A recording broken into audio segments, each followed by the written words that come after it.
Hello friends, যারা new homeopathy practice করছো এবং অনেক কোর্স করেছো, বিএসএমএস করেছো, পাস করেছো, কিন্তু তাদের কাছে সঠিক কিন্তু আমাদের নোট নেই।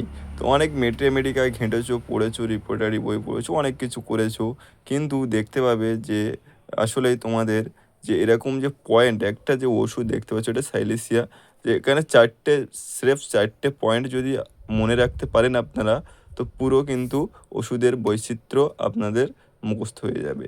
দেখো, ফার্স্ট লেখা আছে জড়তার অভাব ও শীত কাতরতা, ঠিক আছে।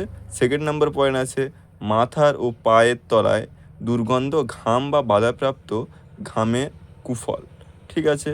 তারপরে দেখো 3 নম্বর পয়েন্ট আছে উত্তাপে উপশম ও অমাবস্যা পূর্ণিমায় বৃদ্ধি। আর 4 নম্বর আছে টিকাজনিত কুফল। তো দেখতে পাচ্ছ, এই চারটে যদি তোমরা মনে রাখতে পারো, চারটা পয়েন্ট, তো কিন্তু তোমরা একদম এক নজরেই কিন্তু সাইলেশিয়াকে চিনতে পারবে। তো নমস্কার বন্ধুরা, অসংখ্য ধন্যবাদ সবাইকে ভিডিওটা দেখার জন্য।